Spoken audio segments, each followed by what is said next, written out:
다윗과 성전이라는 두 키워드가 다윗의 아들 솔로몬 그리고 성전이 건축된다는 것으로 이제 연결되어지는 것이죠. 그저 구약 어느 왕가, 이스라엘 왕가의 이야기와 그 업적에서 그치는 것이 아니라 우리가 성경을 보는 그 시각대로 예수 그리스도의 오심, 다윗의 혈통으로 오신 예수 그리스도에 대해서 우리가 더 자세히 보아야 하겠습니다. 오늘 우리가 7장을 읽었는데요. 8장 1절에 어떻게 보면 정리가 나오죠. 다윗이 이루지 못했던 성전 건축을 아들 솔로몬이 완공하게 됩니다. 20년 동안 성전과 왕궁을 짓는데 솔로몬의 모든 것이 전념되었던 것을 우리가 봅니다. 7장은 이 성전을 봉헌하는 것에 대해서 나오죠. 7장 우리가 읽진 않았습니다만 7장 초반에 솔로몬이 기도를 마치자 무슨 일이 벌어졌다고 합니까? 엘리야 때 갈멜산에서 있었던 일처럼 하늘에서 불이 내려와 번제물을 다 태워버렸대. 하나님이 그 예배를 받으셨다는 증거죠. 하나님이 모세가 성막을 다 지었을 때처럼 성전이 하나님의 영광을 구름으로 가득 채우셨다고 나왔습니다. 그 정도가 어느 정도였다고 나오나요? 주의 일을 감당하는 제사장들이 성전에 들어갈 수 없을 정도. 하나님의 임재가 하나님의 영광이 풍성하다 못해 흘러 넘쳤던 것을 봅니다. 백성들은 하나님의 영광을 보고는 돌을 깐 땅에 엎드려 경배하지 않을 수 없었다라고 기록하고 있습니다. 7장 4절부터의 말씀 또 보면은 솔로몬 왕이 드린 제물 그 정도가 나옵니다. 소가 22,000마리, 양이 12,000마리. 7절이에요. 번제물과 소제물 그 기름을 용납할 수 없을 정도로 제단이 가득 넘쳤다고 합니다. 풍요롭죠? 너무나도 그 양이 어마어마하죠. 한 신약학자는 풍요롭고 평화가 넘치는 이 솔로몬의 시대를 예수님으로 인해서 이제 다가오는 시대를 보여주는 모형이라고 이야기를 합니다. 예수님 안에서 누리는 축복, 마치 에덴 동산에서 모든 창조물을 다스리며 하나님과 안식하였던 그때, 마치 그때를 이야기하듯 모형과 같이 솔로몬의 시대를 이야기합니다. 모형이 있다면 무엇이 있어야 합니까? 실체가 있어야겠죠. 실체요 성취되는 하나님의 약속은 그러면 무엇입니까? 모형은 솔로몬이 다스렸던 그 나라의 풍요로움이었잖아요. 성취되는 하나님의 약속은 무엇입니까? 우리가 믿음으로 고백하는 예수 그리스도로 말미암아 완성되는 영원한 하나님 나라를 말씀하는 것인 줄을 믿습니다. 그리스도께서 왕 중에 왕 되시는 하나님의 나라, 그 나라는 어떤 나라예요? 솔로몬의 나라보다도 더 부강한 나라죠. 더 풍요로운 나라죠. 더 화평한 나라입니다. 그림자로 모형으로 보여주는 그것보다 훨씬 더 웅장하고 막강한 하나님의 나라입니다. 우리가 오직 예수, 오직 믿음, 오직 그분을 믿는 믿음을 강조하는 이유가 바로 이 언약 가운데 있음을 고백하는 것입니다. 왜요? 하나님이 언약하셨고 하나님이 약속하셨으니까 반드시 그것을 이루실 것을 우리가 믿는 것이지 않습니까? 솔로몬은 이 풍요로운 가운데에서도 그 모든 것을 허락하신 하나님을 찬양했습니다. 받은 은혜대로, 받은 물질과 축복대로 이 모든 재물들을 하나님께 봉헌했습니다. 성전을 하나님께 바쳤던 것이죠. 이제 오늘 본문인 11절 말씀을 함께 보고자 합니다.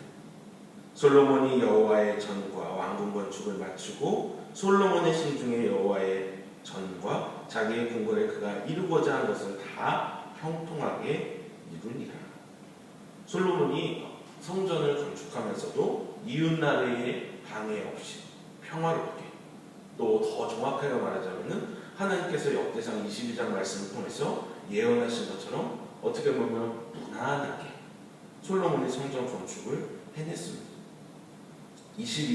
역대상 22장 9절 말씀을 보면은 보라 한 아들이 내게서 나르니 그는 온순한 사람이라. 내가 그로 주변 모든 대적에게서 평온을 얻게 하리라.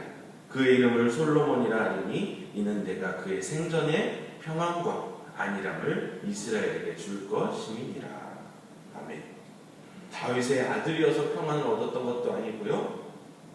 그냥 자기의 성격이 좋아서 그 안위를 얻었던 것도 아니었습니다.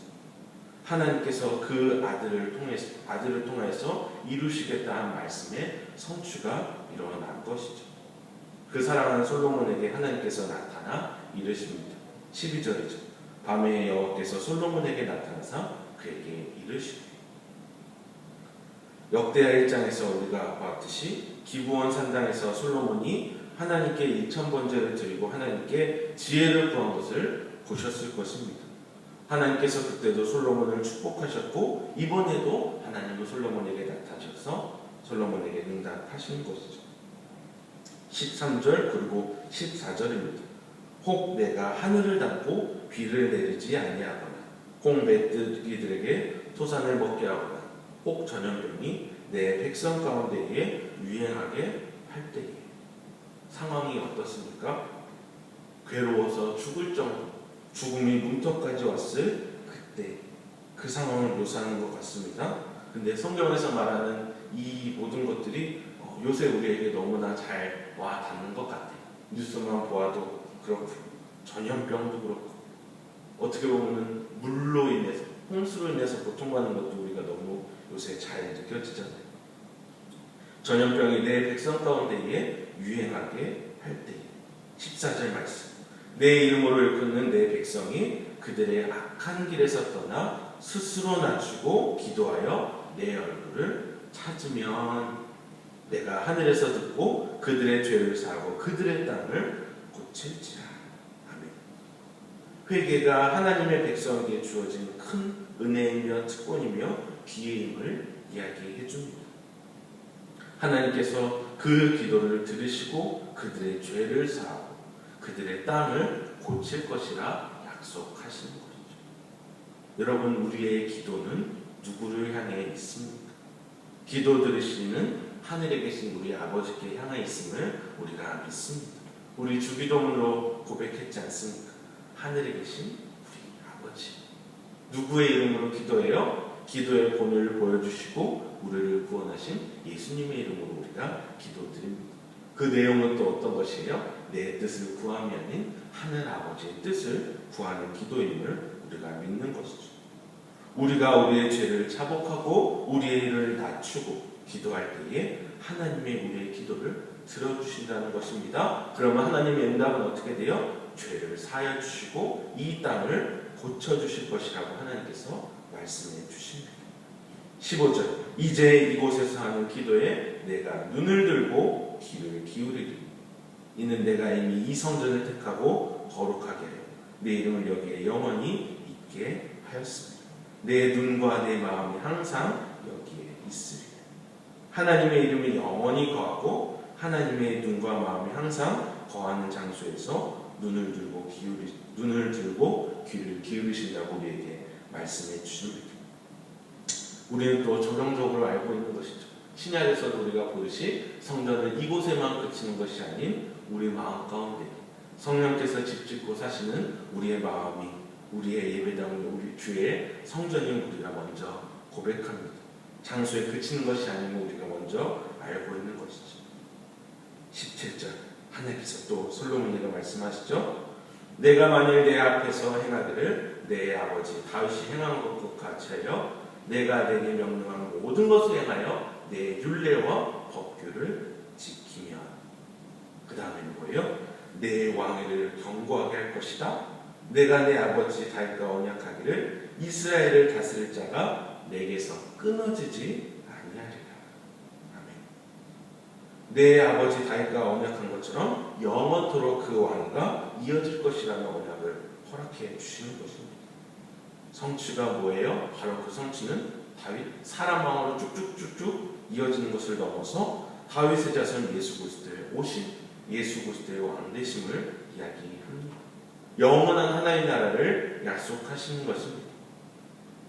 하나님께서 그 축복을 다윗의 후손 예수 그리스도의 오심, 또 예수 그리스도의 자녀된 바로 우리에게까지 이어지는 그 축복을 우리에게 허락해 주셨습니다. 여러분, 우리가 성경을 바라보는 눈이 이렇게 뜨이기를 원합니다. 성경 어느 부분을 보더라도 예수 그리스도를 바라볼 수 있고 그 가운데 나타난 하나님의 약속과 성취를 바라볼 수 있기를 간절히 원합니다. 하나님의 약속은 반드시 이루어집니다. 왜요? 그분은 크신 하나님이시고 신실하신 하나님이시기 때문입니다. 그리고 그 성취가 그리스도의 오심과 십자가의 죽음, 부활, 승천으로 우리에게 역사함을 우리가 보고 있는 것이죠. 근데 19절과 20절 말씀은 또 만일 회개하지 않고 우상을 섬긴다면 하나님의 그 징계에 대해서 이야기를 하십니다. 이스라엘 백성을 주신 땅에서 뽑아내시겠다 하나님이 경고하시는 것이죠. 그리고 이 일은 이스라엘 역사 가운데에서도 일어남을 우리가 봅니다. 하나님의 놀라우신 기적과 행하심들을 체험하고도 다시 죄를 짓는 이스라엘 백성들의 모습을 보잖아요. 하나님께서 징계하시고 공의를 행하시는 그 성경의 이야기들 우리가 보지 않습니까? 20절 내가 너희에게 준 땅에서 그 뿌리를 뽑아내고 내 이름을 위하여 거룩하게 한 이 성전을 내 앞에서 버려 모든 민족 중에 속담거리와 이야기거리가 되게 할 것이다. 전능하신 하나님의 말씀에 순종하는 자에게 축복을, 하나님의 말씀에 불순종하는 자에게 멸망과 재앙을 주실 것이라 말씀하십니다. 이것은 모든 것을 다 바쳐서 그리고 하나님의 예언하신 대로 순종한 솔로몬에게 하신 말씀이죠. 우리는 하나님께서 소원을 주셔서 무엇을 이루었다 우리가 이렇게 얘기하더라도 자꾸만 그 결과물을 자기의 공로로만 챙기려 하는 우리의 모습들이 있습니다. 지금 우리의 모습보다 그 어떤 왕들보다 부유하고 평안했었던 솔로몬은 전혀 그렇지 않았을까요? 하나님께서는 솔로몬의 가장 황금기라고 할 수 있는 이때에 나타나셔서 경고하시는 것입니다. 너는 다윗처럼 온전하라. 노아와 아브라함처럼 하나님의 은혜를 입어서 하나님의 언약을 믿고 그 언약을 따라 살았던 것처럼 너도 온전해라. 언약의 완성이신 예수 그리스도를 너희가 바라보아라 하는 것이죠. 잘 나가는 솔로몬에게 평안했던 그때에 하나님께서는 왜 경고하셨던 걸까요? 하나님은 죄를 가장 경계하시는 분이요 죄를 가장 미워하시는 분이기 때문입니다. 하나님 나라의 완성이 오기 전까지는 우리는 끊임없이 죄에 있고 사탄의 유혹 가운데 있게 되는 것입니다. 이미 이루어진 하나님 되신 예수 그리스도께서 십자가에 못 박혀 돌아가셔서 우리의 구원을 완성하셨지만 아직 그 구원의 온전한 완성을 이루시기 위해 다시 오실 그때까지 우리는 날마다 이 죄의 싸움을 싸워 나가야 합니다. 그 싸움을 싸워 나갈 때 우리의 힘으로 싸우는 것이 아니라 바로 성령님을 의지하여서 그 한 걸음 한 걸음을 나아가는 것이죠. 우리의 인생은 하나님의 허락 없이는 1분 1초도 살 수 없는 사람들입니다. 다윗도 마찬가지고요. 솔로몬도 마찬가지고 다 죄 가운데 출성하였고 끊임없이 내 중심의 것에 집착하는 것을 우리가 인정해야 합니다. 또 경계해야 한다는 것입니다. 하나님의 임재의 상징인 이 성전, 건물의 완공만으로 끝났어 하는 게 아닙니다. 성전 되시며 실체 되시는 우리 그리스도를 온전히 붙잡을 때에 그렇게 되는 것임을 우리가 고백합니다. 결국은 뭐예요? 우리의 힘으로서는 우리를 구원에 이르게, 우리를 경건하게 할 수 없다는 것을 우리가 기억해야 합니다. 풍요롭고 하나님의 말씀에 순종해서 정말 백성들에게 정말 신임을 받았던 솔로몬의 모습들 가운데에서도 하나님 이와 같이 경고하십니다. 우리도 마찬가지죠. 우리의 어떠한 신앙생활이나 가정생활이나 믿음생활들이 다 무난하고 평탄한 것 같아요. 아무 일도 일어나지 않고 이렇게 세월이 흘러가면 정말 행복하게 잘 살 수 있겠구나 라고 생각할 수 있습니다.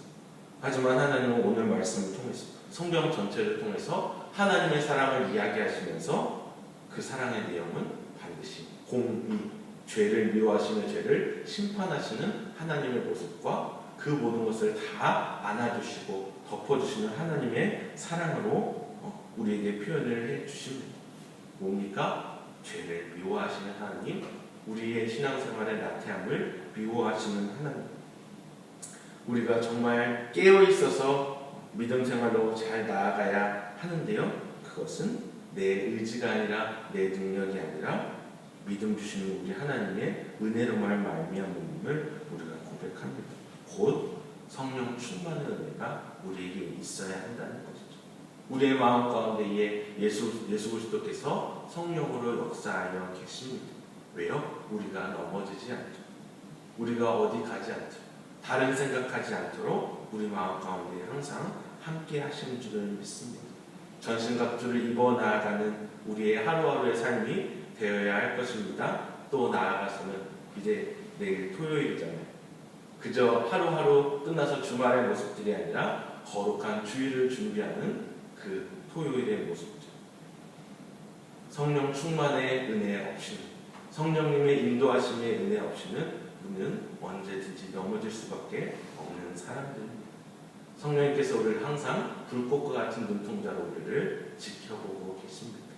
언제나 주님께서 우리를 지켜보시되, 하지만 우리를 은혜로운 눈빛으로, 은혜롭게 우리를 항상 지켜주심을 우리가 기억해야 할 것입니다. 잘 나갔던 솔로몬도요, 그 뒤의 이야기를 우리는 너무나 잘 알고 있지 않습니까? 우리도 마찬가지입니다. 이 무난한 가운데서 언제 넘어질지 모릅니다. 하지만 알고 있죠? 하나님의 약속은 언제나 신실하게 이루어져가고 있고 반드시 성취될 것을.